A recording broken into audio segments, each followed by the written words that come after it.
We're really excited tonight for the quality of the presentation that we anticipate tonight. We have some great speakers with us, but before I introduce them, I just wanted to introduce a couple of guests we have tonight. Tonight we have Ryan Neeson, who's the Business Service Representative from Workforce Development Department. He's here tonight. We also have Robert Usher, the Business Consultant from the Inland Empire Small Business Development. And we also have John Andrews, the Executive Director for Economic Development for the City of Ontario. So we appreciate your support and your interest in our workshop. We do have one more in this first series of 4 workshops. The next one will be in May. So if you have signed in or if you check our website or our social media frequently, you will see the information for the next workshop. It will be on water supply and reliability. So a very important topic in California. And then before that workshop, we'll announce the next series of 4 workshops that we're working on. We're tightening up some guest speakers, so we want to make sure that we have another great panel for you, presentations coming up next. So you're not here to listen to me, you're here to hear our guest speakers talk about economic development. So I want to introduce them both to you, and then I'll just turn this over to them. So tonight we have with us Gurbak Sahota. She is the President and CEO of the California Association for Local Economic Development. She's an experienced professional who believes in the importance to collaborate meaningful partnerships in order to accomplish the goal of creating healthy, wealthy communities. Gurbak holds senior position with CalEd, the California Enterprise Development Authority, and the California Academy for Economic Development. Gurbak serves on the boards and advisory panels of several organizations such as the Agricultural Technology Innovation Partnership Foundation, the Council of Development Finance Agencies, the Advisory Board for the Northern California SBDC Network, and the Expert Advisory Panel for the Smart Grid Infrastructure Build-Out Initiative. Gurbak attended the University of California, Davis and received a bachelor's degree in communication with a minor in sociology and emphasis on organizational development. Someone after my own heart. Our next guest speaker is Jim Simon. He's the principal president for RSG. RSG is a consulting firm that serves as advisors to local government and private entities on a variety of services that include community improvement, management, financial, real estate, and affordable housing services. In 2014, Jim was selected as an advisory board member of the California Association for Local Economic Development, CalEd, where he serves on the Legislative Action Committee and the Tax Increment Financing Committee. He's also an active member of the International Council of Shopping Centers and the National Association of Office and Industrial Properties, as well as other professional organizations. He attended California State University, Fullerton, and received a bachelor's degree of arts and a degree in administration with a concentration in entrepreneurial management. So we have some of the best speakers in economic development in California. So we're glad that you are here to participate in it. So with that, I'm going to turn this over to you guys. Welcome.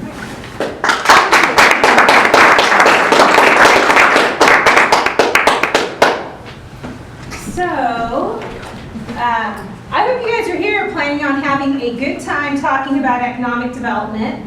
It's serious, but it's also fun because it gives you an opportunity to focus on the type of community that you want to create, right? You work on your vision, what it is you want to accomplish, and economic development hopefully helps you get there. So I'm going to tell you a little bit about us. Jeanette mentioned that we're the California Association for Local Economic Development. We've been around almost 40 years. In fact, next year we're going to be celebrating 40 years of economic development in California, which you guys have some great successes. I hope you share them with us so we can help promote them. Most of our members are cities and counties. They're city-county staff that work on economic development, so they're helping their businesses thrive. They might be working on projects, or they might be working on business attraction. We're going to talk a little bit about what that looks like throughout this workshop. They're dedicated to economic development, and of course, we have a unique connection to Upland that some of you may be aware of. One of our charter members used to work for the city of Upland, Steve Duquette. Also, we created a joint powers authority because we saw an opening where manufacturers needed support with industrial development bonds.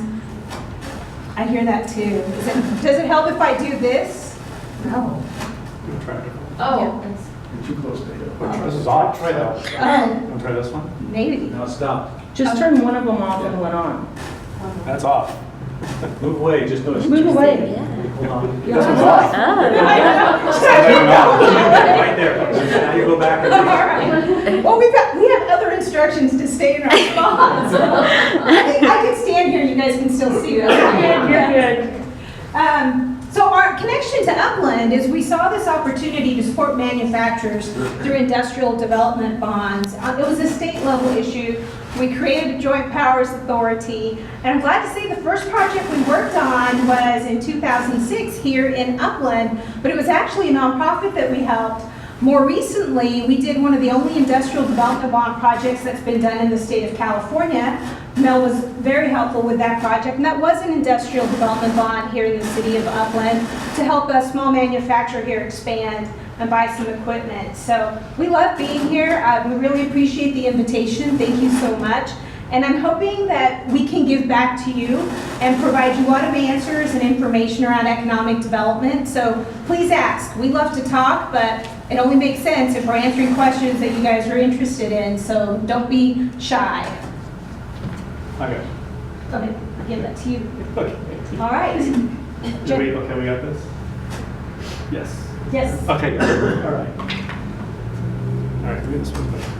Okay, so, well, this one's still got some static as well. So, before we get started, I thought it would be helpful to understand, just from the folks here in the audience, what is one question you have about economic development that you'd like to get answered today? And one of those questions could simply be, what is economic development? So, and I'm more than happy to answer that. So if anyone has anything they'd like to have answered today, yes.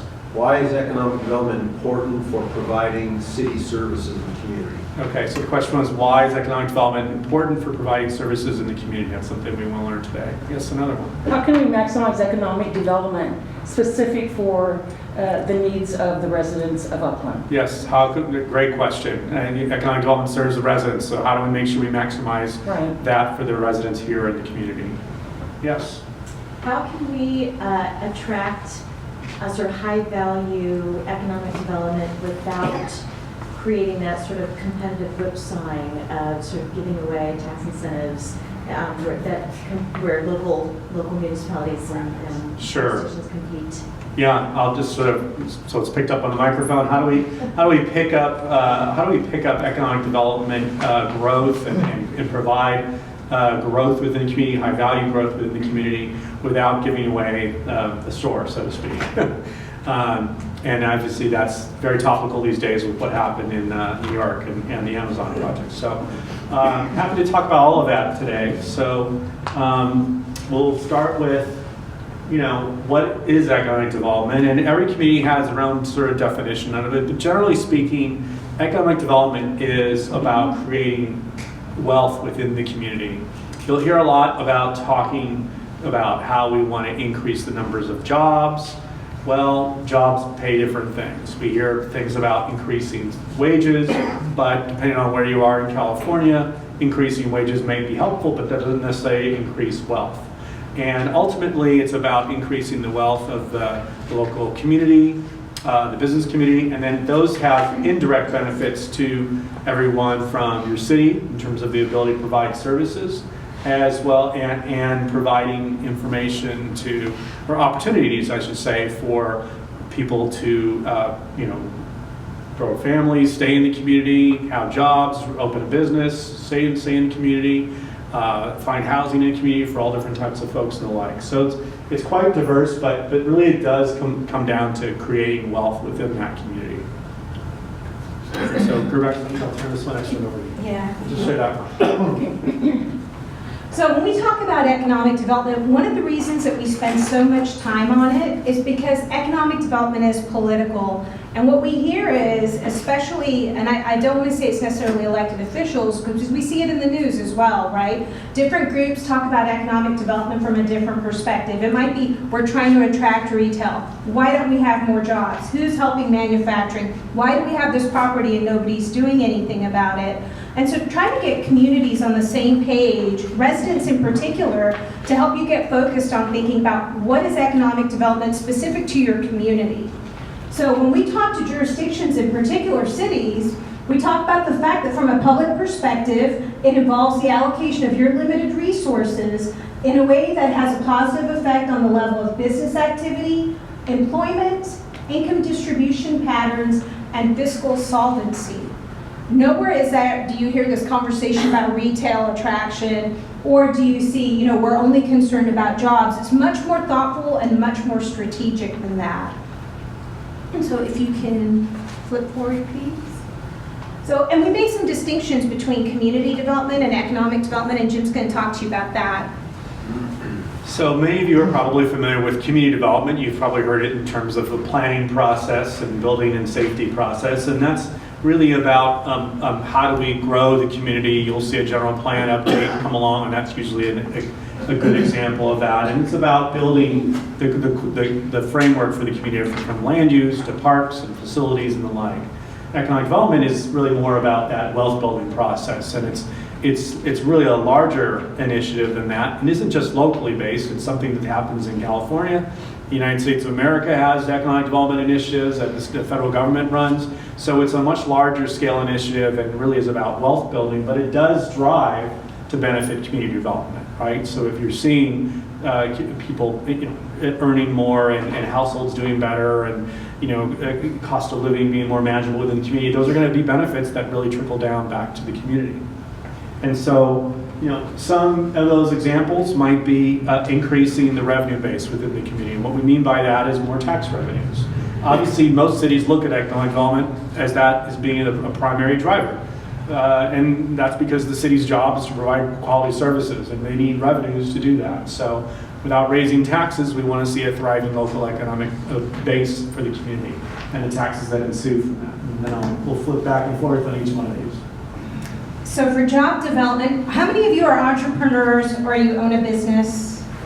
Okay, we've got a few. So when you guys do your strategic planning meetings, or when you're trying to figure out what your goals are for the year, do any of those goals include hiring as many people as you possibly can? Yes. That is one of your goals? Real estate company. Oh, okay. Got it. That's your volume, yes. So normally that answer is no, right? Our goal is to thrive and do well, and if we do well, then we're going to need to hire folks. And so when we talk about job development as being a benefit of economic development, it's really important that we understand that that happens because we've created an environment where businesses can thrive.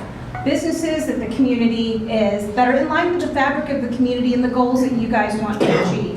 It doesn't happen just because you have a good economic development program, doesn't necessarily translate into job development. What if you've got great manufacturers that are cutting edge research and they're automating, so they're not necessarily creating jobs, but they might be creating revenue through sales and other things that they're doing in your community. So it's very important to make sure that if that is a metric of success for you, you understand how it comes about and who's making that possible. The next one we have is business retention. That's kind of a technical phrase. I think sometimes it gets lost in translation, but really what that is about helping the businesses that are within your community today stay here, more importantly. And that might be stay here by giving them the capacity to grow, expand their operations by helping them grow their building, grow in the buildings that they're in, provide resources to those businesses that maybe need help in terms of how do I find help with getting more employees and building housing for those future employees and the like. So business retention is certainly a big benefit of economic development.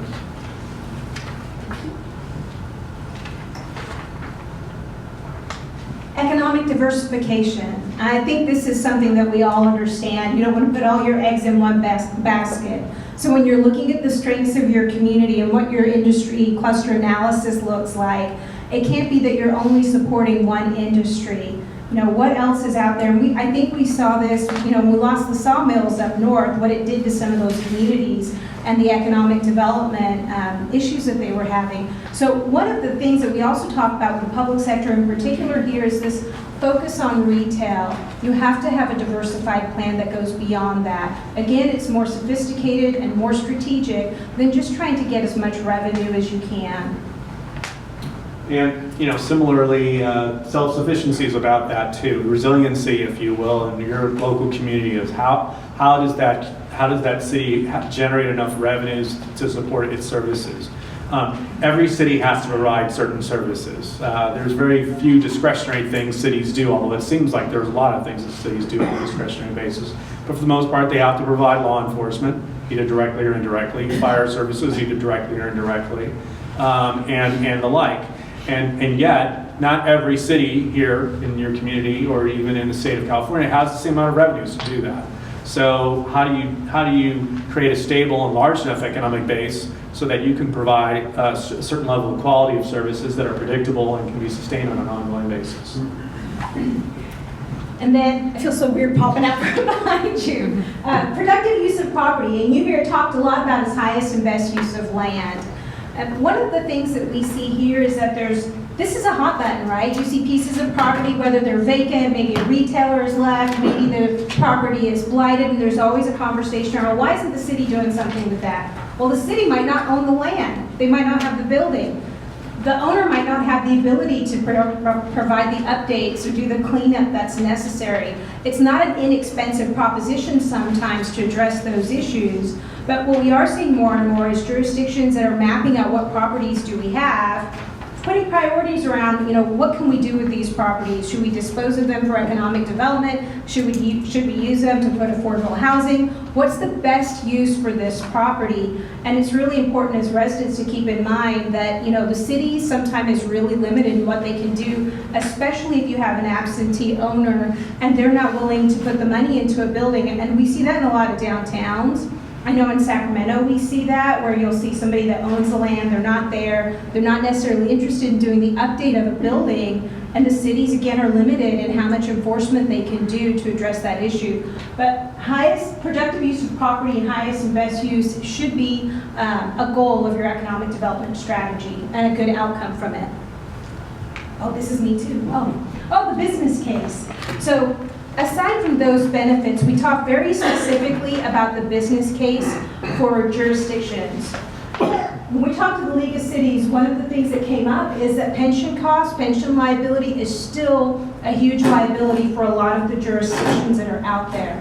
One of the reasons that we really encourage, especially when you're looking at economic development and you're looking at your budget cycle, it has to be more than for the year. It can't be a one-year budget where you're not looking out, thinking about reserves, thinking about what does this long-term economic development strategy look like, because the city does operate like a business when you're looking at the expenses. And it's not just community services that you're trying to provide, you've got a workforce yourself you have to take care of as well. So there's a business case for jurisdictions to make sure that they're being thoughtful about how they do economic development and engage in the process.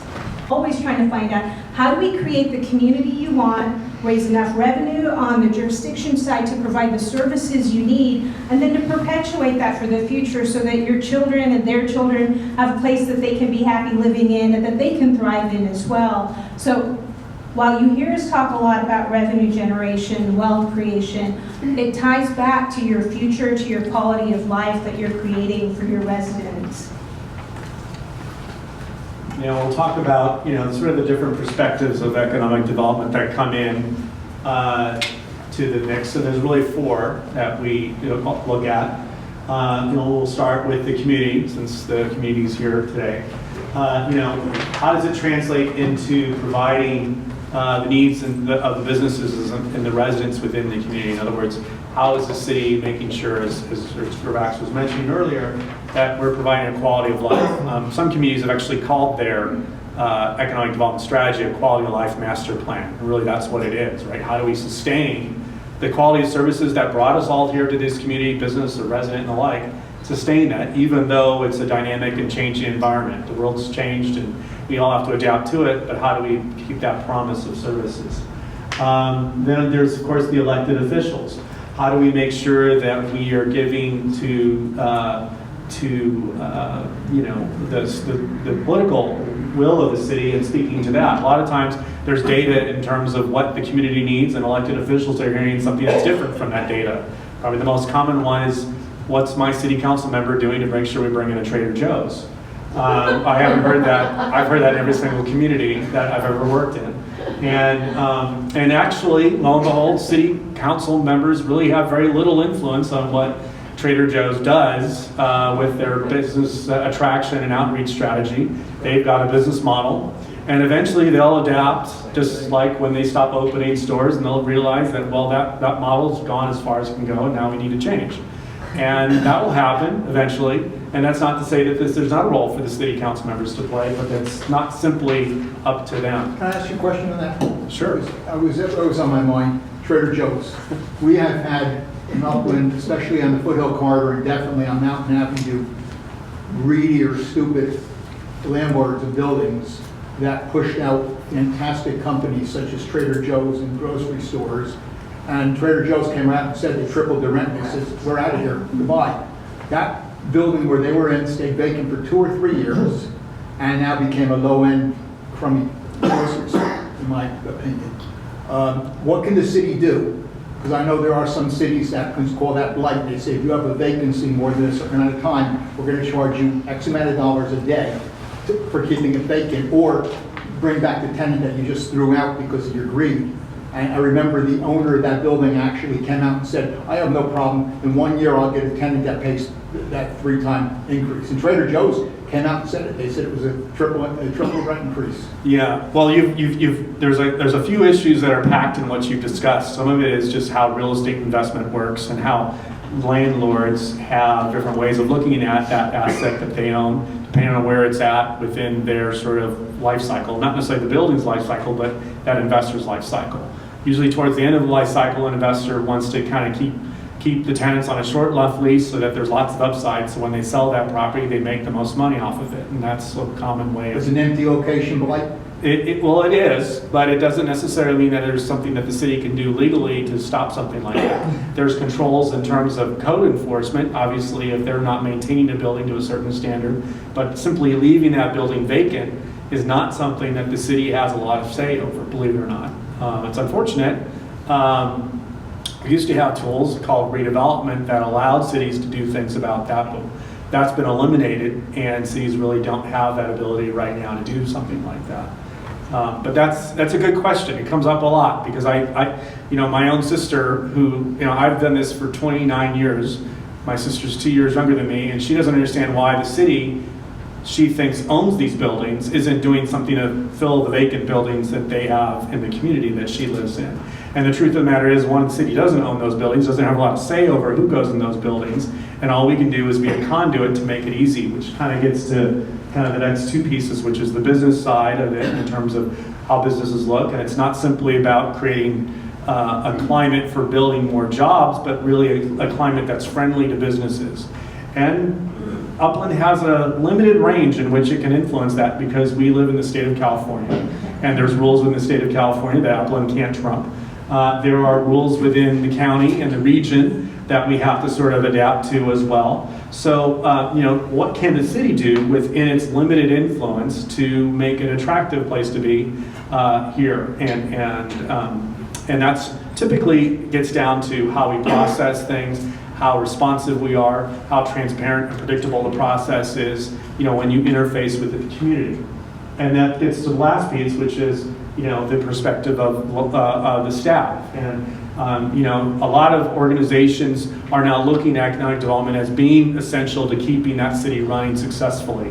So it's important that not just your economic development staff, the people that work in this sort of on a daily basis, which might be in your community development department, but folks in other departments, public works, public safety and the like, understand the nexus to why we want to keep those sectors running. Doesn't demographics also play heavily into the reason why it's Trader Joe's may not want to be in a specific location, why we can't have a Morton's Steakhouse in downtown Upland? Right. There's everybody's got, a lot of those, especially the national credit, those are what we are generally characterized as national credit, the name brands that you all recognize. Those are the folks that, have sort of a model in which they run on their business off of. And a lot of times it's based upon simply performance because they're a publicly traded company, or they're held and they want a certain profit margin on each one of those transactions.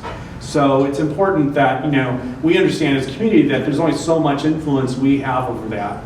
I've told communities in different areas of Los Angeles, for example, who want to see a Sprouts open up, for example, or a Trader Joe's, and they don't understand why they haven't moved into their market. And generally speaking, they haven't opened up. Sprouts is only starting to open up in more Latino markets right now. That wasn't happening even 3 years ago. But now you're seeing that change, and they're looking at places like Anaheim, Downey, and the like, where you would not have seen them open up. So they're adapting, but that doesn't mean that was because the city went to them and said, hey, it's time for you to adapt. It's, they're obviously savvy. They know what it takes for a business to be successful. They have site selectors that do this every day for them. So we'll talk about the public sector role. So speaking how you're talking about the limited role that the city can play, I mean, we've been in situations where we'll be at a meeting and the conversation is, we're better than a Dollar General. We don't want that store in our community, but you've got the residents saying, we need that store in the community because that's what we can afford and that makes sense for us. And Dollar General knows they're going to be successful there based on the demographics of that community. So a lot of what I think the public thinks they have control over, the city should have control over, the county should, they don't. It's very market driven. And how you get that message out, I mean, I don't envy the elected officials that have to engage in those conversations because it's really difficult sometimes to explain. They've got their data, they've done their homework.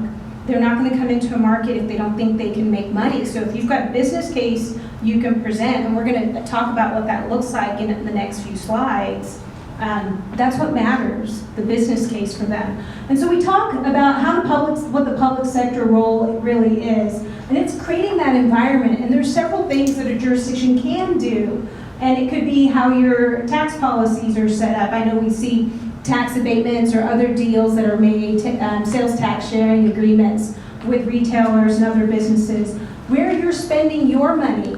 Do you have a program that is like a local purchase preference program for the things that the city purchases, your services, where you're investing? Are you investing in infrastructure? Are you investing in those sites where you do have control? Maybe you have property and you have the ability to do something to improve that property and get it back in productive use.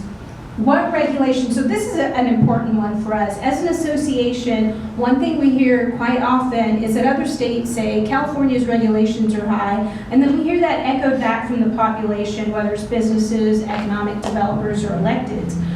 I can't tell you how many times we've gone out to members or partners and said, can you give us very specific regulations so we can look at what we need to address? Other than CEQA, which tends to be the most prevalent one, it's very difficult because some of those are at the local level. Are there local regulations that, and we'll talk about permit streamlining, what that looks like, but regulations, that is a space where the jurisdictions can make a difference. Incentives. If you're into incentives and you want to know how to craft one, a great example is the state's Cal Competes tax credit. It has a clawback in it, which is one of the things we like, and it's very focused on performance and impact. However, I'm not going to tell you that incentives is the place that you should be when you're doing economic development. It certainly is what we hear a lot in the rhetoric and in the press, but I don't know that most communities in California can compete in incentives. And for sure, the state doesn't try to compete with incentives. Marketing, whether this jurisdiction is doing marketing or they're part of a collaborative, that's a place that you can make a difference. Quality service, customer service in particular. It was great to come into your city hall and we can see the different departments, you know where you need to go if you have a project. But how are your city staff engaging with folks that are bringing businesses or they have projects? What does that process look like? And then again, improving community assets. What are your assets? How can you improve them? And it could be simple things like, what are you doing around transportation? We see a lot of jurisdictions that are looking at mobility plans, right? The city might offer rides for seniors for like $1.35, or you might see the jump bikes or the scooters, things that I would never try, but that a lot of people seem to like, offered by the city because they know it's a need and it's something that the residents really want. Those are the that's the space where the jurisdictions can make a difference, can have influence, creating that environment. And I don't know if you want to add to that because you see a lot of it.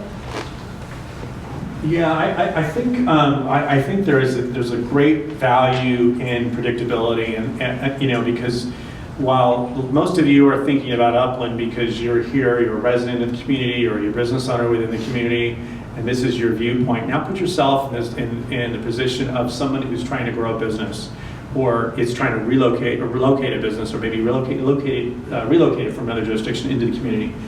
And there are 400 cities in California, all doing things differently. If I walk into Ontario City Hall, I'm going to see things a certain way, and the office is labeled a certain way, and then I go to Upland and I see it different. That's already challenging and I'm talking about 2 different communities here. Now imagine if you're looking within the surrounding 10 cities here, and you want to decide which one of those is the one you're going to work with. It's probably going to be the one that, from the moment you walk in, is the easiest to understand. How does your website communicate to something like that and make it easy and transparent for that community to talk about what it is seeking, what it's willing to do? These are the types of things that matter today, because simply being Upland alone doesn't mean a lot to someone who's not familiar enough with your community. So it's really about making that process easy, transparent, and understandable, both from the public's perspective, as well as and the residents' perspective, as well as from the businesses and folks that are looking to move those businesses.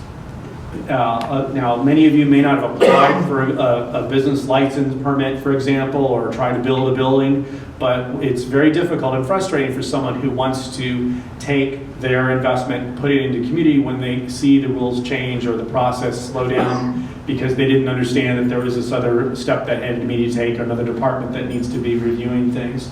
And cities are spending a lot of time throughout California, from our experience, really looking at how do they make that process very simple and streamlined. When someone comes in, understanding all the steps that they have to go through, understanding that that's different than this other cities that they're probably working in. So how do we make that as easy as possible? It's not a simple step. The review process for how do we streamline that, so there's some predictability in that, so that we know, well, if we're going to, submit this application, it's going to require a conditional use permit. It's going to have to go. When does that happen? Well, we don't know. How long does that take? Well, it might be 30 days. It might be, 3 months. So, those types of things matter because, when folks are looking to put investment out, they're not making any money during that time of site selection. They're spending money, right? They're spending money and looking into this due diligence. They're spending lots of money on design and looking at potential sites and trying to secure real estate. And so all of that time, there's a cost to that business. So the easier that you can make that process, I'm not necessarily saying getting rid of rules, I'm just saying making those rules very clear, it makes it more predictable for that enterprise to grow in that community. So to really, it seemed like it was the top 5 things to make it easier for developers. that's a big part of it, yeah. That was what it was. Your top 6 were all for developers. Yeah, that's a big part of it, certainly, because we're talking at least in terms of the survey that was done, it was a lot of it was, most of the interface with the business community is through the planning process, right? They're either getting a building permit or a business license, which they're usually existing businesses, or they're trying to do something with real estate. And usually that's where the developers come in. That's not to say that that's the only interface that they have, but that's the primary interface that most cities will have. To ensure, the business climate, so cities should look at how do they make that process simple and straightforward. I think this is also true for the public, right? If you're a stakeholder and you're worried about what's going to go on, and I was in a community where right next to the home I lived in, it was a historic neighborhood in Santa Ana. City had what was called a vision plan. Although it wasn't formally adopted and it wasn't really vetted through public hearings, it was a vision plan to allow for unlimited density along a major corridor within the city. And that was literally what the vision plan said. Developer comes in, buys that, or at least ties that piece of property up. Not surprisingly, when they bring forward an application for 500 apartment units, the residents became unglued. Well, whose fault was that? Was that the developer's fault? It may have been, but it also may have been the city's fault because they provided a vision plan and didn't get the public involved. And hey, by the way, we're thinking about doing unlimited density here. What do y'all think about it? So they sort of set the developer up in that case for, well, we want you to push this lead out there. We don't want to really talk about it in front of the public, even though they sort of laid the groundwork. So it's important that we really make it clear for everybody, right? The public, stakeholders, residents alike, what's to be expected. Because change is what a lot of these things involve, right? Change is frustrating for communities to see. We don't like to see things change within our neighborhood. We don't like to see more traffic. We don't like to see higher buildings. We don't like to see, changes with quality of life. And so how do we balance all of those things? And that's the challenges that communities have on a local basis. So we'll talk a little bit about some of the permit streamlining tips, and then we'll go back and forth on some other aspects of what we do. These are some of the, we weren't going to go through all of this, but these are examples of some things cities will do to make that process more transparent. And I'll just touch on some of them we haven't already mentioned. Publish your fees. For example, what does it cost to get a license and submit an application? How do we track permits through the entire process? Some cities are going more towards a process that allows for someone to submit a building permit online and then upload their documents digitally, which is a much more efficient process. And it also allows both the applicant as well as the public to see kind of what that project's going through. So those are just some of the things that we haven't already talked about. A lot of these other ones we've already discussed. And then, in terms of what are some of the current trends, we used to have, as I mentioned, redevelopment agencies, and that was probably the primary engine for doing economic development in California. Those were eliminated in 2011. They're in the process of being dissolved, and it was a major source of not only funding for economic development and infrastructure investment, particularly replacement of infrastructure, not just new infrastructure, but replacement of existing infrastructure, as well as affordable housing. There are a bevy of tools that are not nearly as, I should say, as effective as what we used to have, but they do exist today. Things like opportunity zones, which is a federal government incentive that some communities have access to. Funding through different types of bond financing and brownfield projects, which are contaminated properties. Most properties today have some degree of contamination, unless you're going out to some very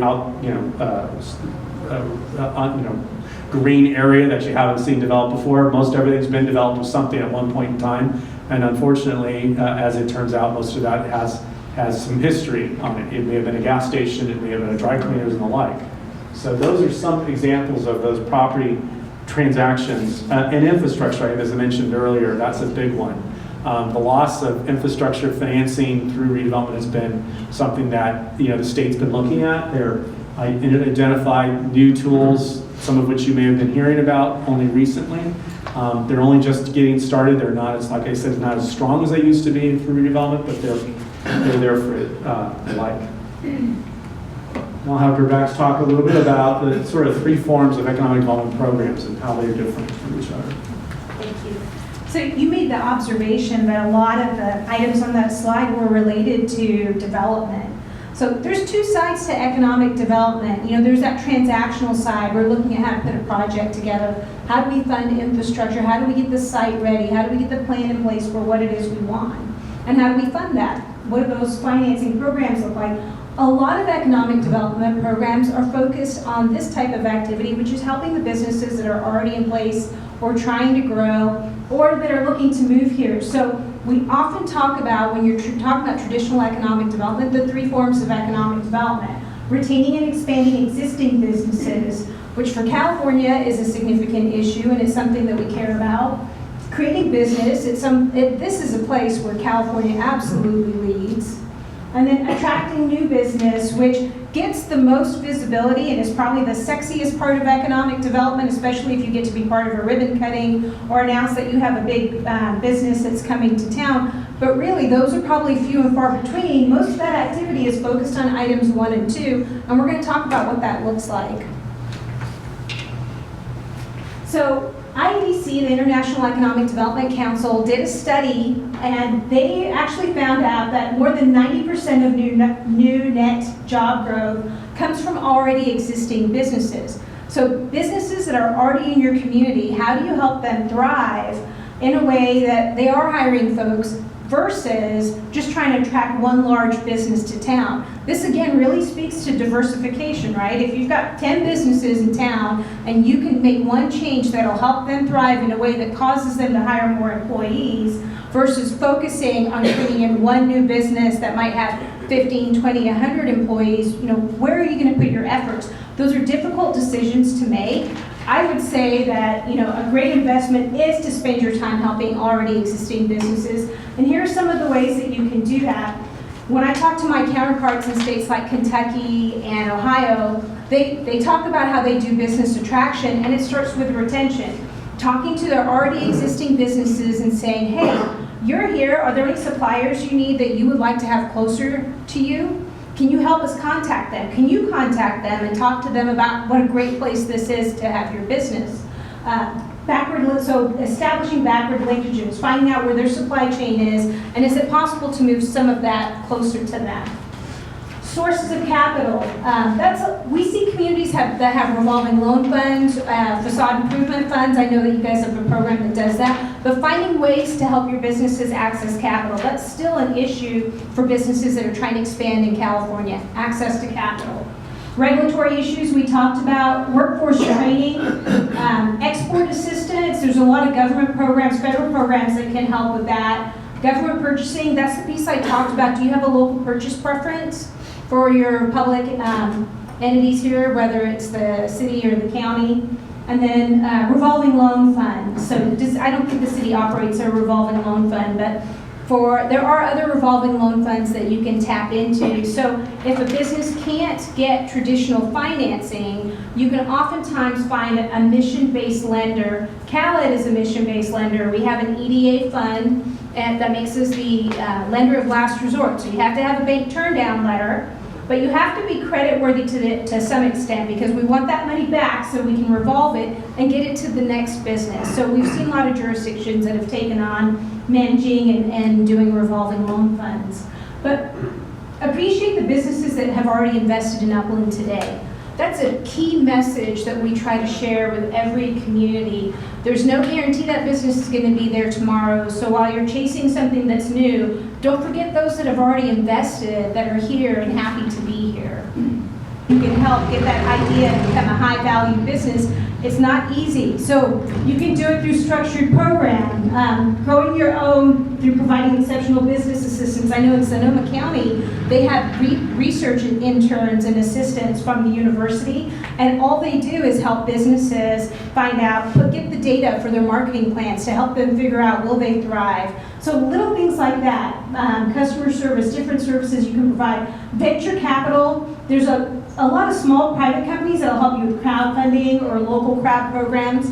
So you get your investors, your high wealth individuals maybe here that want to invest in a business that's here in Upland, or a new startup idea. I'm sure some of you have heard of Kickstarter and programs like that businesses take advantage of.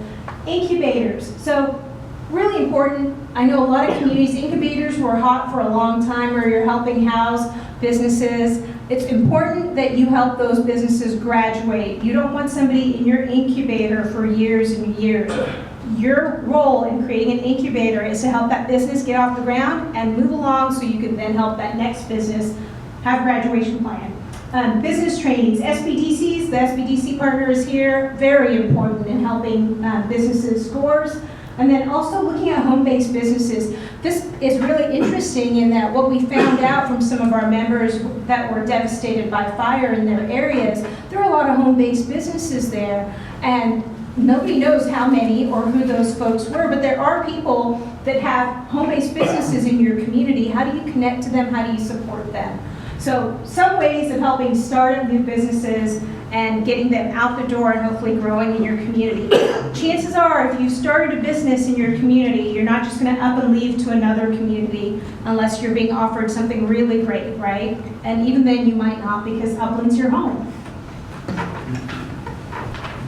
But there are times that you are attracting additional businesses, not again, the most things that we're always seeing, but it is happening. It's probably the one that's the most, I guess, the most known in terms of when we talk about economic development.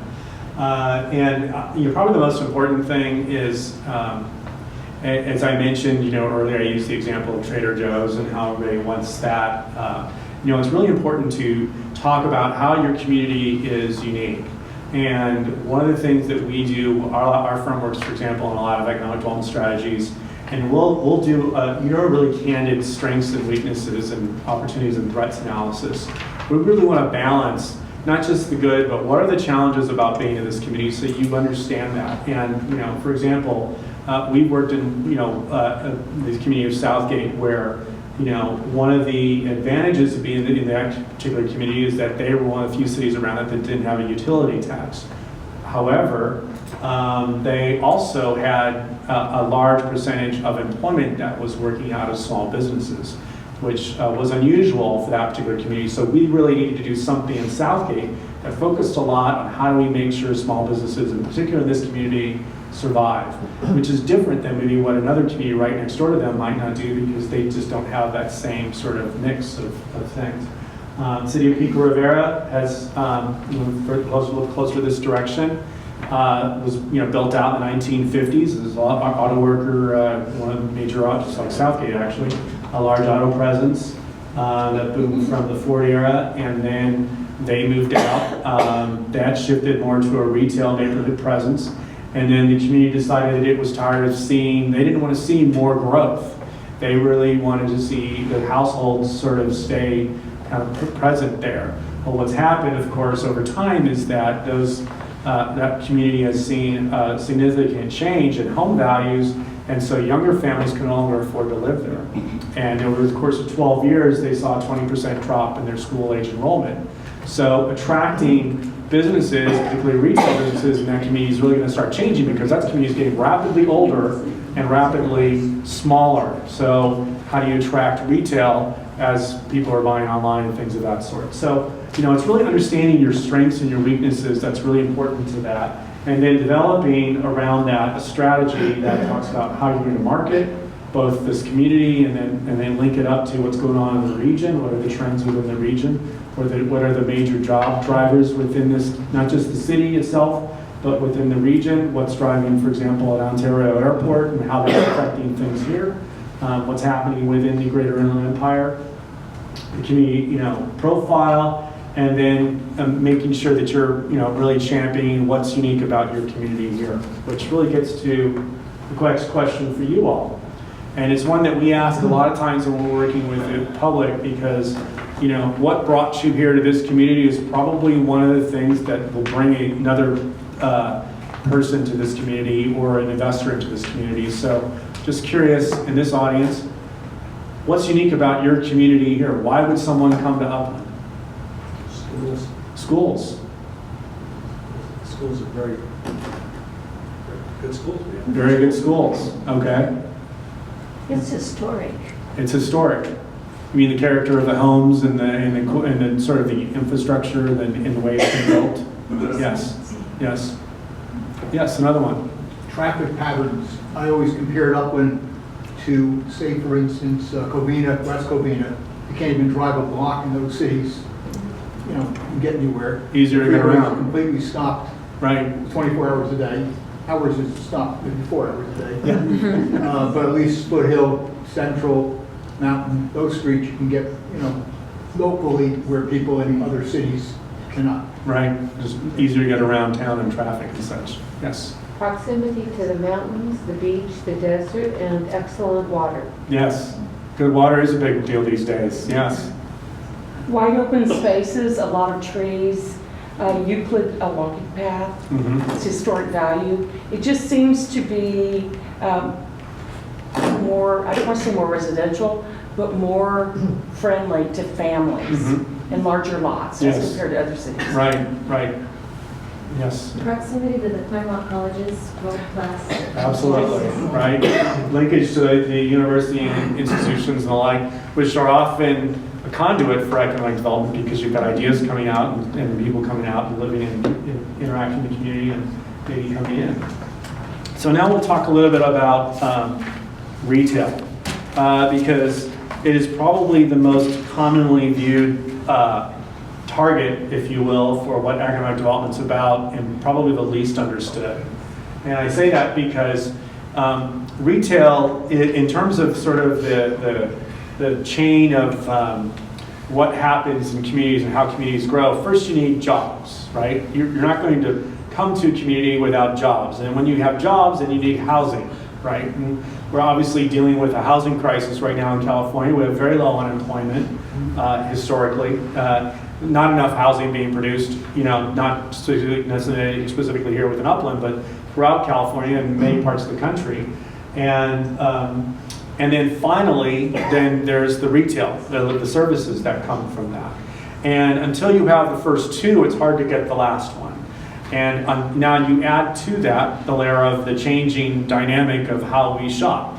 And I moved to California in 1982, and there were probably, 10 different department store chains, right? How many are there now? A few, if that. And none of them are doing very well. How many different grocery stores were there? How many, who remembers Alpha Beta, right? Lucky. And they're all gone. And so, and the stores that are coming in are now more of a niche type store, smaller, maybe more ethnic oriented or something that's more on the higher end. So the world's changed, and then you add to it the fact that most of us have smartphones, and we love the convenience of being able to get something delivered for free that we didn't have to do anymore, and I would venture to guess that most folks in this room have taken advantage of that. You add all that together, and it changes the way we look at retail. So, population is important, and households and demographics, but also growth, especially now, because of these other things that I've mentioned. Because it's not simply a matter of maintaining what you have and why isn't it performing the way it did, because the world's changed for those retailers.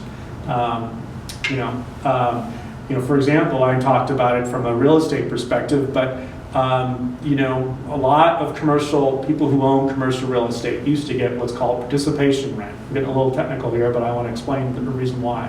Participation rent is they get a percentage rent from that retailer based upon how they're performing. But probably most importantly with those changes is seeing that growth. So seeing, what are all these different factors that come into play? And do you have sites ready? You'll see a lot of communities that talk about, well, we need someone to come in and really open up a big fill-in-the-blank store here. And the problem is that unless you have a space for someone to go in to do that, it's going to be very difficult. The retail businesses out there that you can think of, and you can probably name any of them, they don't own their space. Most of them rent their space. And for the most part, those that are renting are looking to open a space within the next 2 years. So unless a building is ready or going to be ready in the very near future, you're not going to look at a California Pizza Kitchen, for example, to come in and say, well, they need to take this and turn it down and build up and do something different. That's a real estate investor that needs to make that decision, and then hope and pray that they'll find a retailer to come in by the time they're going to open and take that space over.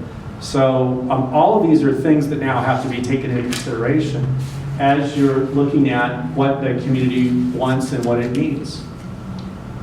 But I think all of that is important to understand, is to go back to those things that we talked about earlier. What is it that's unique about your community? Because those are things that really are difference makers.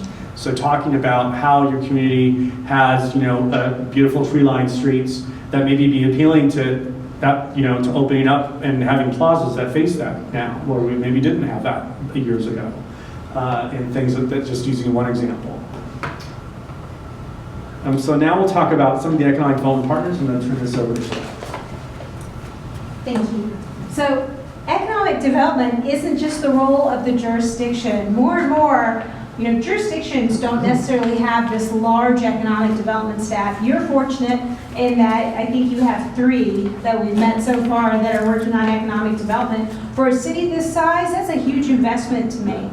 So oftentimes you're relying on partners. And there's organizations that are working for the benefit of your community that may or may not be tied into your economic development work, your strategy, your plan. So one of the things that we really like to spend time on is looking at some of the partners that you should be working with. GoBiz, the Governor's Office of Business and Economic Development, an absolute important partner in economic development for us.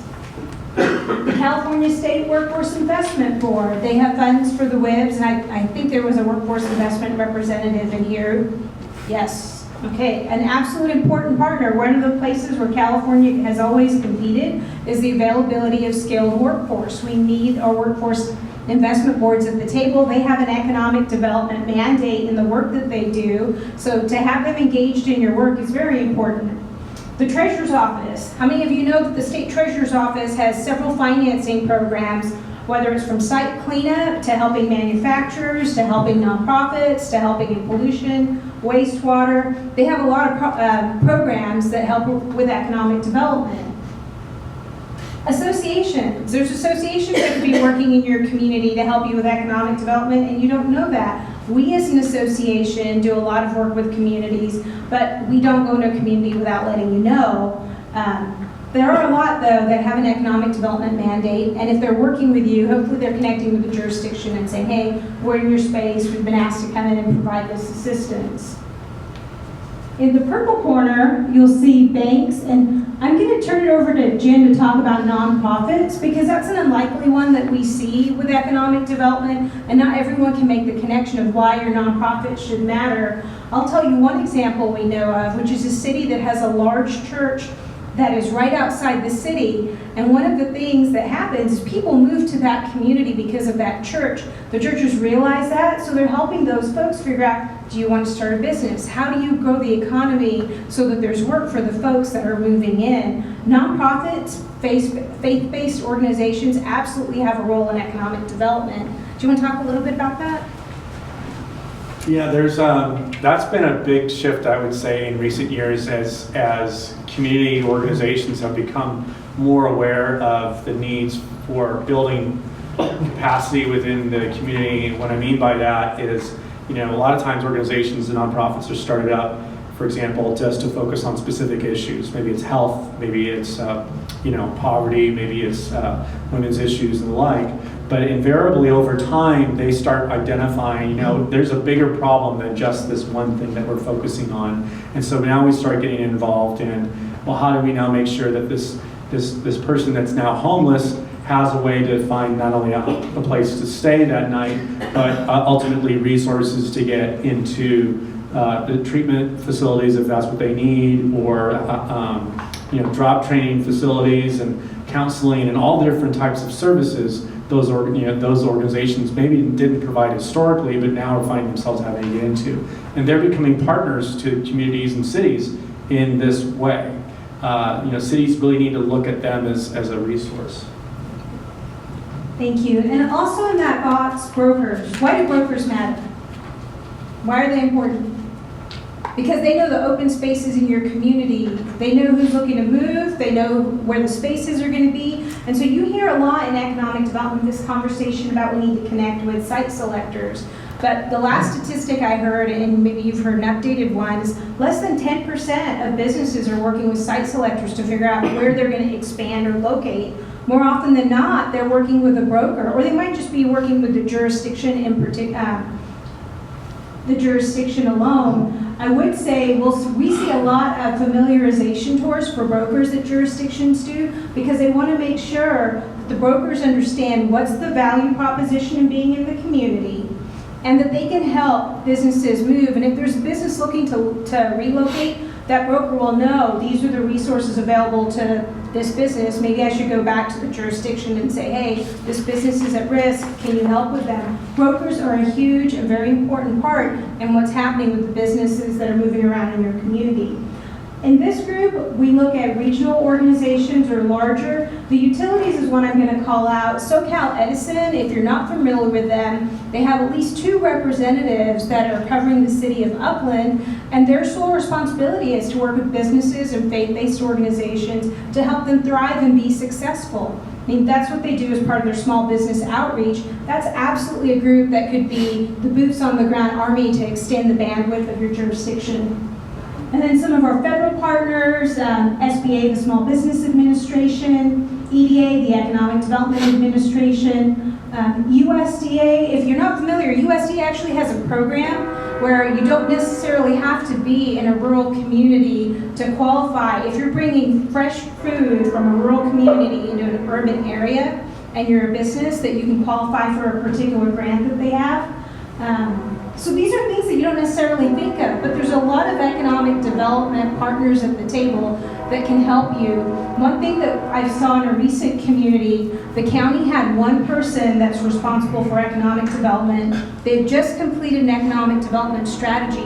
There's no way that one person could do all the work of that strategy. And as they were going through the update, they had at least 20 different partners in the community at the table, and each one of those partners owned an item on that strategy. So it was a true collaborative effort to move economic development forward. And then where to begin? I'm going to turn this over to you. Well, as you probably can tell by now, there's quite a number of possibilities of things that you could be working on.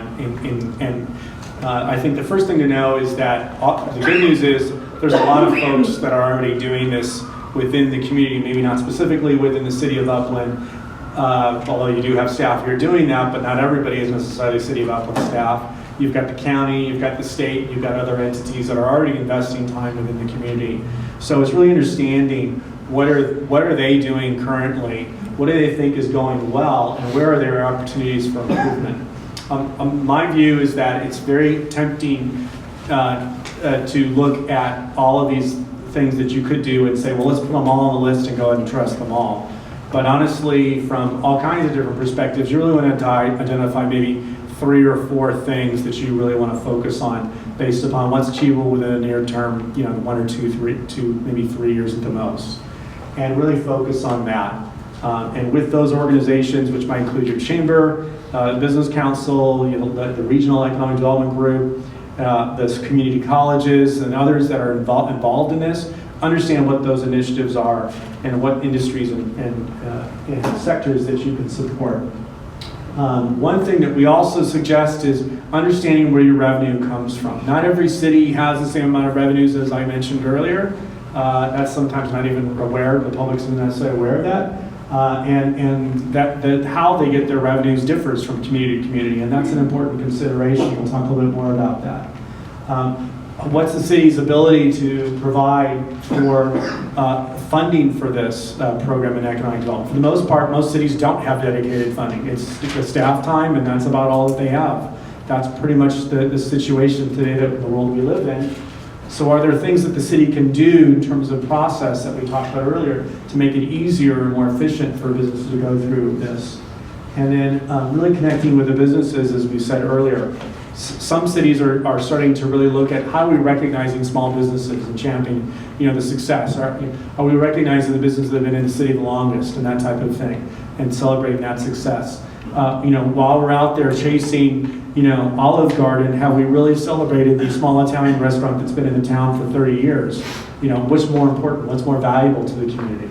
And so, looking at those types of things is important. So this is an example of how I mentioned earlier about how different cities generate revenues.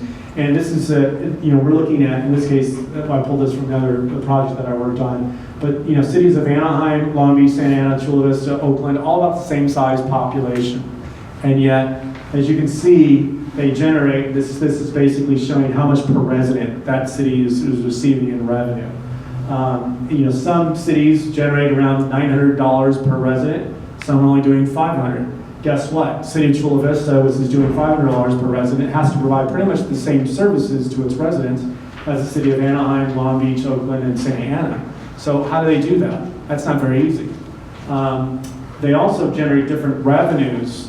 And so, a city like Anaheim is going to focus on hotels because obviously they've got a large tourist population. City of Santa Ana probably won't be doing that quite so much.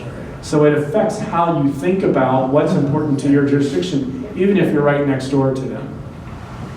So it's something else for a city to consider is where do we get our revenue from?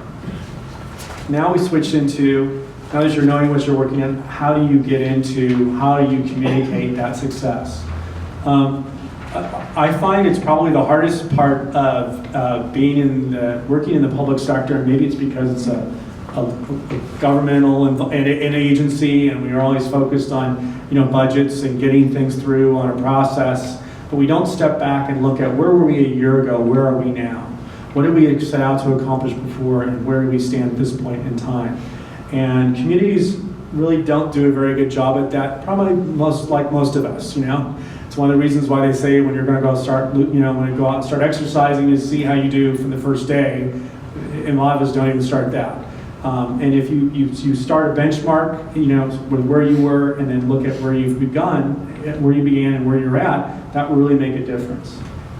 So really starting with what were the measurements that we're trying to achieve to begin with, and then talking about those at the end of every year. Some of the best communities we work in create an economic development strategy and look at the beginning of the year, and then right before budget season they say, okay, where are we at today? And then use that as a driver to think about how they want to now shape and transform their community for the next year.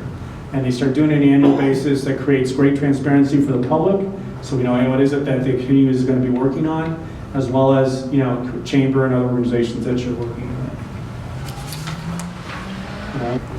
What would be a metric? If you were successful in economic development in your activities in Upland, what would that look like? Well, first we would retain the merchants we have, and we would grow them. We fill the empty buildings that we have existing. So retain merchants you have, help them grow, and then fill the empty buildings. Anything else? Assist them in their business for crime prevention as well as proper, maintenance of their areas so people can shop there comfortable and safe. Maintaining improvements, crime prevention. Absolutely. So when we talk about measuring success for economic development, for the last, I would say, probably at least 20 years, different organizations have taken on efforts to figure out what's a common metric that everyone can use to say that economic development in their community is successful. And I would argue that there probably is not one common metric, because the reality is your economic development goals might not be the same as the community next to you or the community next to you, a community in Northern California. They have to be very specific to what you're trying to achieve here in Upland. And I'll tell you, that is a difficult message sometimes to get across, because oftentimes you're seeing residents or you're seeing electeds or staff saying, that's happening in the next city, why can't it happen in our city? And oftentimes, it doesn't even make sense for your city. You're just seeing it and thinking, oh, we could have that too. That may or may not be the case. Your metrics have to be specific to what you're trying to achieve. And so the next few slides are just examples of metrics that we've seen communities use. They're not metrics that every community uses, but communities might look at them and say, hey, community development is important to us. These 3 metrics, if we can reach them, will mean that we're successful in that area. So this is work that you guys do as a community, right? You figure out what it is that you're trying to achieve. You figure out what good economic development looks like for the city of Upland. What do those metrics look like? Who are your partners at the table, and how can you move that forward? But don't ignore what's already happening and some of the good things that you've already accomplished and that are in place. So you have the handout. I'm not going to go over the next few slides. Again, it really was to share with you that there's lots of ways to measure success in economic development. There's not just one metric. Lots of metrics. And then the final point I would say is that economic development isn't a one-size-fits-all proposition. Again, don't look to other communities to figure out what success should look like in your community. What is the community that you're trying to build? Through a thoughtful economic development strategy, visioning, and the work that you guys do. I mean, just in showing up here, you know that you care, you want to have a voice in what the future looks like. You've got a great team that's working on it. And again, really fortunate to have 3 staff that are doing economic development in your jurisdiction. How do you guys work together to get the outcomes that you want? And so don't be led astray by what you see in other jurisdictions. Really focus on what you want, the future you want for the city of Upland. And I think then we want to really turn it over to you all, because I'm sure some of you have maybe questions or thoughts about what you've heard tonight, and maybe what you think about what economic development could be here. Yes. Yeah, I want to first of all thank you both for an excellent presentation. I want to thank the members of the City Council and the city staff who put this conversation together tonight. I think it's great. My wife and I have been residents of the city for over 30 years. We moved to Upland because largely, like you said, build the schools and the community's brand. And I think that's I think an important thing that maybe wasn't mentioned is that, how others perceive a community from the outside is very, very, very important. And I think it's fair to say that Upland's brand was maybe different 30 years ago than it is today. Oh, yeah. I think our brand is challenged these days. Let's be honest. And again, I have my resident hat on here. I work in the field, but I live in this city. Our kids went to school here, and I think that if I'm an investor who's looking to spend millions of dollars, I want to go to a place where there's certainty, and I know that there's a vision in place, and I know that I'm not going to be, twisted and pulled in different directions if I'm going to be spending millions of dollars either to stay here or to bring my business here. So I think that's important for the city council and the city's management to evaluate. Where is our brand today? Where is Upland's brand today? Because 30 years ago it was very different, and I think today it's challenged. I'll be honest. So I think that's an important conversation for the city council and the city manager. I would say that's probably one of the things why I think it's good to have a strategy first off, so that sort of lives beyond the members of the city council or that specific point in time. And if you do that correctly, you'll have identified what the community's values are. We've heard some of it already. And those sort of have some degree of permanence. They clearly do. We brought some of you folks here, and it's still true today. So talking about that and leveraging that is what's most important. And then really trying to, how do we then improve the things that we can improve in the short term? And eventually you will. I will say this. One of the communities I work in is the city of Southgate. I think I may have mentioned that earlier. Their city manager was indicted, put in prison for federal corruption and things, and now they've got one of the best city managers in that part of LA County, and they are seeing all kinds of money coming in. They've done 3 specific plans. They're making improvements from public infrastructure and the like. That didn't happen overnight. It took a long time to build trust back in. It started with the elected officials. It started then creating a stable staff organization, and then really getting the community on board. So it's taken a long time. These things that happened were 10 years ago, more now. And of course that name still stuck for them, today. They're right next to the city of Bell and Linwood and the others that, are still in play. So it's not an easy challenge to get past. But well, just as follow-up comment, I don't mean to come off as negative at all. Yeah. We love Upland. Like I said, our kids went to school here. We still live here. I think we're up to date on all of our payments to the city and everything. The water bill. So, good. we love this community for many reasons. We've got a church here. We're active. I was on the Little League board for many years, so we love the community. But I think it's important for the policymakers in the city to look at what, like you guys said, talk about where's our vision? Because investors that are making long-term bets on the city, they want to know where the city's going to be, or at least where they're trying to go, right? 10, 15 years from now. That's important, right? Existing businesses, I'm glad you mentioned that. I think that's an economic development tool, is that your existing businesses, you go to them and you talk to them. And if nothing else, you just ask them, how's your business? Where are you going to see yourself in 5 years? What can we do on the city side to help facilitate either your stability or your growth going forward? Those are all important contacts to have. I think a lot of people would agree with you that there's been a lot of change in Upland in the past 30 years. I moved here in 1989, and I worked under Mayor Nolan, and it was a different time. It really was. A lot of us agree with you. Workshops like this, and with the new city council that we have, and with the 4 districts, I am very hopeful. I've already seen change. And I am very hopeful that we will move to a more collaborative process.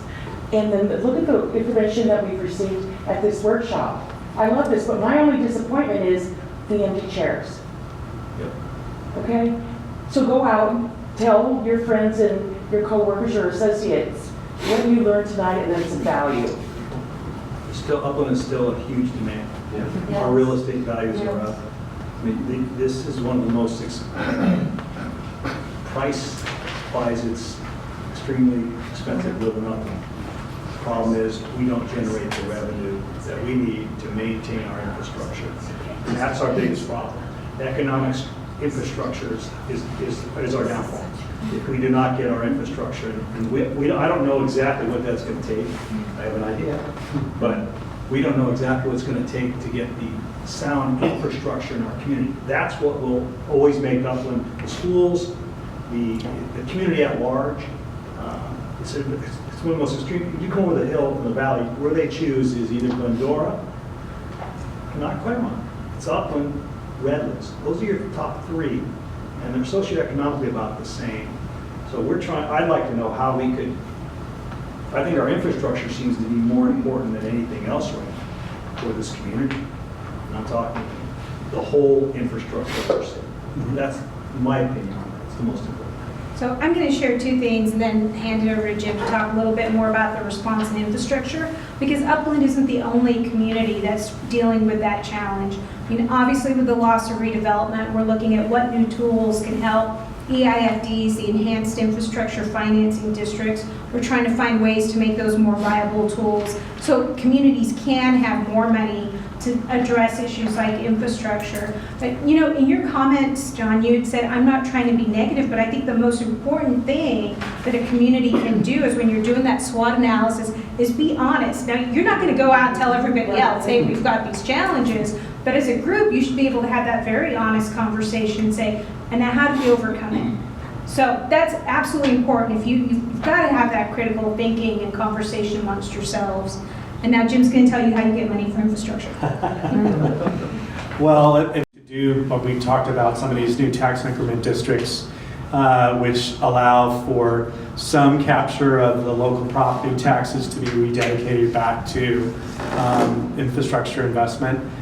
There's movement in the state of California to broaden those to allow for some funding ultimately through the state to expand the capacity for doing that. Infrastructure is a huge issue in California.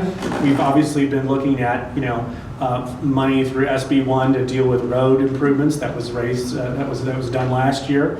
But roads aren't the only thing out there that need to be dealt with. We've got old water infrastructure and capacity issues and pipes and things that need to be dealt with. And in new communities, that's a little easier to deal with because you can put an assessment district in and get that done. But you can't do that in existing communities that are generally built out because they can only pay for the costs of the new infrastructure that's get built. The new communities can only pay for the new infrastructure. So you really have to find what are those things that need to get dealt with. Like I said, there's a number of different tools. Some of these are being expanded. So there is, I think, hope on the horizon. The key is to know where do you want to achieve that? Where is it most important to get that done? Yes. Bring public safety in. Yes. I have many questions. I've worked in community economic development in a previous life. But one of the questions you may have just referenced, actually, which is about AB 11. I'm just wondering if CalEd is working on that, which is actually recreating part of the redevelopment agencies. Assemblymember Chu, right? Yes, so that's not a bill that we're active on. We have a couple of initiatives we're working on. One is SB 128. It would remove the the vote requirement to issue bonds if you have an enhanced infrastructure financing district. So our focus there is, there's a lot of tools that have been released for affordable housing, but we want to focus on the one that is strictly narrowly focused on economic development, which is the EIFDs. So how do we create more certainty for jurisdictions to create those districts? And then if you don't have the extra pot of money and the state's not kicking in or the county's not participating, how can you take that increment that you get, if it's a smaller amount, and do something meaningful with it? Even if it's not enough for a bond, can you get a loan from the Infrastructure and Economic Development Bank and use it, whether it's for infrastructure or something else? So SB 128 is a bill that we're active on. SB 5 is another bill that's more complex. And if you'd like, we can send our bill list to you all, and you're welcome to pass it on. But there's probably right now on our short list over 70 economic development bills. And the ones we're tracking are the ones that we think can make significant difference on behalf of economic development. In addition to that, there's a core group of practitioners that are working on a proposal to the governor to basically say, you guys have released all these tools over the last few years to replace redevelopment. Why not pull that back and create one useful tool that is easy to form, and here are the ways that we think that it needs to be formed in order to be effective for communities. That's been shared with the governor's office, and we'll continue to have that conversation, and we'll be looking for support on that. I mean, it's jurisdictions and practitioners that put it together and said, this would be a meaningful tool for us to get money to be able to complete really needed projects, including infrastructure. So we'll share that Yeah, list. I'd love to actually get your position on AB 11, because it seems like a very, a good solution, a good new solution. So we're monitoring it. It is not a priority bill for us. So I'll look at it closer, and I'm happy to chime in and just tell you kind of our cursory review of it. But our focus really is on the EIFDs. And I don't want to call it a super tool, but a tool that can be meaningful to communities, that kind of pulls together all the other tools that have been introduced. Other questions from folks here tonight? Yes. One more and then I'll be quiet. I'm hopeful that our city council members, in the context of looking at all the options, will consider some kind of local revenue measure as part of revenue enhancement in the city. I'll be the first to raise my hand and say yes to that, because I think it's worth it. Again, my wife and I have lived here for many years, and I've told predecessor elected officials the same thing. So I'm hopeful that the council, in its consideration of all of the options, can consider that, because I think that for the future of this community, because these downturns have impacts that are they happen quickly or very hard to earn back. Correct. And so I'll be the first to come and speak in a public meeting to raise my hand and say yes to that. I'm just curious, in some of your jurisdictions that you oversee, do you see in some economic development through the city that they have partnered with actual property owners to build relationships? So those close partnerships with the owners are developed, you're not asking anything of them, but you create the relationship. And then that way, when you do maybe hit a blip of aesthetics, or something comes across the city desk for a business, they have the relationship and trust built to bring that business into the center, versus cities maybe that don't. It's sort of the carrot versus the stick approach, right? I mean, I do think there's that's become a necessity over time in the last several years. For the most part, a lot of the growth that's happened and that's been positive in the community has been sort of an upshot of the general improvement of the economy and the trickle down to benefits that have come to regions like this part of the county. But going forward, as I think was mentioned earlier, as we see adjustments in that economy and property values maybe not going up quite so much anymore, so the ability of property owners to do things on their own is going to change. And so those relationships are becoming more important over time, especially then. And I know there are a lot of cities that are looking at, with the limited staff that they've got, how do we outreach to these to the public? And that's why I mentioned some of the things I talked about earlier, like things like the website, because you're not going to have 25 people going out and talking to all the businesses and all the property owners. So how do we portray and send a message in our vision? How do we make that known so that we're a place that wants to do business? I work in the community of Belmont, which is up in the peninsula in San Mateo County. For years, they were opposed to any type of new development. They liked their two-story sort of, I don't, it sounds terrible to say, but a Hamlet style sort of a downtown, which is great until you're in the reality of the greater Silicon Valley economy, when home prices are $1.5 million and up. And that's no longer middle income housing, obviously. So in order for that region to survive and that community to survive, they realized they needed to change. And so they started working with the community and the residents, and they created a specific plan for that area that said, well, we've got to allow for some additional density. We've got to get away from that way that we want to grow, because we're not seeing that investment in downtown like the city of San Carlos, the city of San Mateo, the city of Oakland City are seeing. So we need to do things a little differently. And that was kind of built upon the dialogue with the community and the neighbors within the property owners, and then have them be part of that process. So that is definitely an important aspect. But it's going to have to be done not just through a personal connection, just because of the limited resources the city has. They're going to have to look at, sending the message out from folks within this room and talking about, there's a new city council in town, there's a new sheriff in town in terms of, who's running the city, and so how do we now make sure that's known? Yes. I'm going to take up all the oxygen, but I love these workshops. So, kudos to Jeanette and the whole team that put these open government workshops together. I just think it's a really great thing, and I would love to see more participation in these workshops and great presentation. I was hoping that we could also hear from the Upland staff, because I'd love to hear the specific, plans that the economic development staff is actually working on. I don't know. I don't know what the priorities are. I mean, I'm a huge advocate of sort of participatory, community planning, and everything that you just said. I think to make sure that those mistakes that the community gets upset about the vision being implemented after the fact, doesn't happen if the community is involved in the beginning. So I was hoping we could, have some time to. Is that the next workshop, Jeanette? We actually have our Economic Development Committee meetings that are quarterly. Oh. So all of our committee meetings are scheduled monthly, but for us, we found that these are more productive if we have them quarterly. So I believe the next one is the beginning of June. It is during the day, but we report out on those meetings at the following council meeting. So we do give that information, and those meetings are open to the public and more than welcome to come. The economic development meetings are public?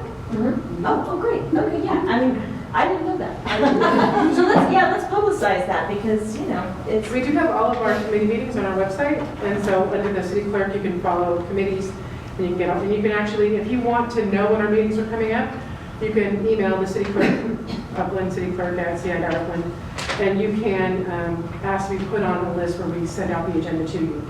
So we do that for anybody, and then at the end of the year, we say, do you still want to be on the list? If you say yes, we put you on the list for another year. If you don't respond, we might send you one more and then stop. So we do that all the time. That's why we hand out the evaluation forms at these workshops, and we ask for ideas for future workshops. So we've been compiling the data at every workshop, and that's helping us build the next series. We also present the information back to the speaker so that your feedback is used for the speaker's next workshops, right? So I thank you for all of your ideas. Everything is kind of a learning experience and a moving target, and we're always trying to make it better, which is why we ask for your feedback. More importantly, I'd really like to thank our speakers tonight. You guys were amazing. And to have this